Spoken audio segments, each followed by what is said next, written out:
Assalamualaikum warahmatullahi wabarakatuh. Hari ini kita akan membahas soal penilaian akhir semester.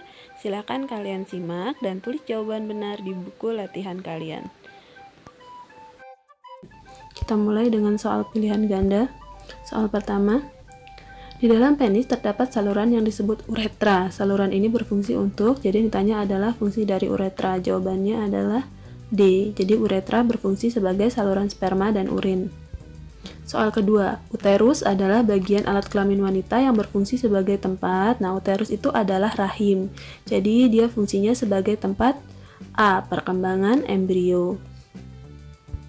Selanjutnya nomor ketiga, hormon yang terlibat dalam proses menstruasi dan fungsinya yang tepat adalah, sebenarnya ini empat-empatnya termasuk, tetapi kita lihat fungsinya, mana yang paling tepat. Jawabannya adalah yang B, yaitu luteinizing hormon berfungsi memicu proses ovulasi.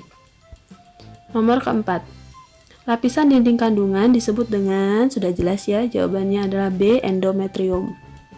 Soal kelima, perhatikan beberapa jenis penyakit di bawah ini yang termasuk penyakit sistem reproduksi manusia, gonore, sifilis, dan epididymitis. Jadi jawabannya adalah 1, 4, dan 5, D.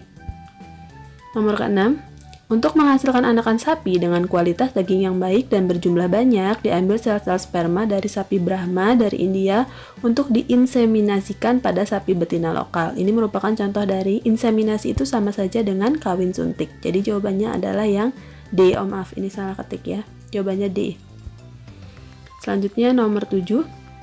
Jika warna kulit putih P besar bersifat dominan, sedangkan warna kulit coklat P kecil bersifat resesif, maka susunan gen untuk sifat warna putih yang mungkin adalah, asal ada P besarnya, maka keturunannya berwarna putih. Jadi jawabannya adalah yang A, P besar dan P besar P kecil.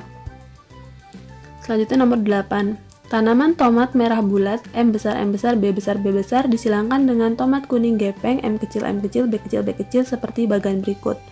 Dari bagan, tomat yang memiliki fenotip kuning gepeng ditunjukkan oleh nomor kuning gepeng, artinya M kecil B kecil, berarti nomor 16, D jawabannya. Selanjutnya nomor 9, seorang pria normal menikah dengan wanita karir buta warna. Kemungkinan anaknya adalah, nah kita lihat di sini persilangannya, pria normal itu diberi simbol dengan XY, wanita karir XXCB. Nah, berarti di sini disilangkan antara XY disilangkan dengan XXCB. Jadi kita cocokkan saja. Yang pertama X dengan X, XX, jadi perempuan normal. Kemudian XCBY, laki-laki buta warna. Sebentar. Selanjutnya XY, laki-laki normal, dan XCBX, perempuan karir.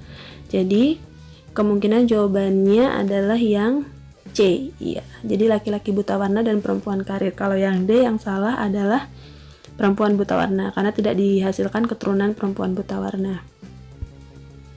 Nomor 10. Perhatikan gambar atom di bawah ini. Berdasarkan jumlah proton, elektron, dan neutron, maka atom di atas bermuatan proton itu yang positif, elektron yang negatif, dan neutron itu yang netral. Di sini kita bisa lihat bahwa elektron atau yang negatif itu lebih banyak, sehingga muatannya bermuatan negatif karena jumlah elektronnya lebih banyak daripada proton. Jadi jawabannya adalah D. Nomor 11, seorang siswa melakukan pengamatan gejala listrik statis dengan menggosokkan kain sutra pada batang kaca. Muatan batang kaca dan aliran elektron yang benar adalah, muatan batang kacanya akan bermuatan positif karena elektron dari batang kaca berpindah ke kain sutra. Jadi jawabannya yang A. Perhatikan gambar berikut. Sebatang kaca bermuatan positif didekatkan pada sebuah elektroskop netral. Maka gambar di bawah ini yang tepat dengan ilustrasi tersebut adalah, nah jawabannya adalah yang C. Jadi yang ditarik adalah yang negatif, yang dibumikan yang positif. Nomor 13. Gaya tarik atau gaya tolak antara dua muatan yang saling berdekatan disebut dengan gaya Coulomb. D, sudah jelas ya. Selanjutnya nomor 14. Dua buah muatan listrik tidak sejenis terpisah pada jarak R sehingga terjadi gaya tarik-menarik sebesar F. Jika jarak kedua muatan dijadikan 2 kali semula dan nilai K 9 kali 10 pangkat 9 Newton meter kuadrat per kolom kuadrat, maka besarnya gayanya menjadi, nah, F dengan R gaya dengan jarak itu berbanding terbalik, sehingga bisa dirumuskan F1 berbanding F2 sama dengan R2 kuadrat berbanding R1 kuadrat. F1-nya adalah F, jadi diganti F. F2-nya yang ditanya F2 sama dengan R2-nya dijadikan 2 kali semula, berarti 2R. Dan R1-nya R, jadi 2R per R dikuadratkan. F per F2 sama dengan 2R kuadrat, itu adalah 4R kuadrat dibagi R kuadrat, sehingga F2-nya adalah 1/4F. Jadi jawabannya D. Nomor 15. Besar gaya antara dua muatan identik Q dan R adalah 16 Newton. Kedua muatan terpisah sejauh 4 cm. Berapakah medan listrik yang ditimbulkan muatan R jika muatan Q sebesar 4 kolom? Penyelesaiannya diketahui F-nya 16, R-nya kita ubah jadi meter, 4 kali 10 pangkat min 2 meter, Q-nya 4 kolom. Yang ditanya E itu adalah F per Q, artinya di sini R tidak digunakan dalam perhitungan. Jadi langsung saja dibagi 16 dibagi dengan Q-nya 4, jadi sama dengan 4 Newton per kolom. B jawabannya. Nomor 16. Kuat medan listrik dipengaruhi faktor-faktor di bawah ini, kecuali... Iya, sudah jelas jawabannya adalah D, garis gaya listrik. Jadi ada gaya listrik itu mempengaruhi, muatan mempengaruhi, jarak muatan mempengaruhi. 17. Jumlah muatan yang dipindahkan pada sebuah rangkaian listrik adalah 15 kolom. Jika energi yang dibutuhkan untuk memindahkan muatan tersebut dari ujung rangkaian listrik adalah 45 Joule, berapakah beda potensial antara ujung-ujung rangkaian tersebut?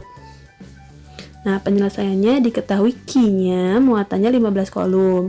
Kemudian usahanya atau energinya 45 Joule, W-nya 45 Joule. Yang ditanya V-nya, beda potensial. Rumusnya V sama dengan W per Q sama dengan 45 dibagi 15. Jadi jawabannya 3 volt, B. 18. Banyaknya muatan listrik yang mengalir melalui kawat penghantar setiap detik disebut, sudah jelas ya, jawabannya adalah A, kuat arus listrik. Nomor 19. Sebuah kawat tembaga dialiri arus 4 ampere selama 10 menit. Muatan listrik yang mengalir pada kawat itu adalah, jadi diketahui I-nya 4 ampere, T-nya 10 menit. Kita ubah jadi sekon dikali 60. 10 kali 60, 600 sekon. Yang ditanya Q. Jawab Q sama dengan I dikali T, jadi sama dengan 4 dikali 600 sama dengan 2400 kolom. Jadi jawabannya yang D. Perhatikan pernyataan berikut ini. 1. Panjang kawat, 2. Bentuk kawat, 3. Jenis kawat, 4. Luas menampang kawat. Faktor yang mempengaruhi besar hambatan kawat adalah ya R, rho, L per A. Rho berarti jenis kawat, L panjang kawat, A luas menampang kawat. Berarti jawabannya 1, 3, dan 4. Demikian tadi pembahasan soal untuk nomor 1 sampai dengan nomor 20. Untuk nomor selanjutnya silahkan saksikan video pembahasan soal part 2. Wassalamualaikum warahmatullahi wabarakatuh.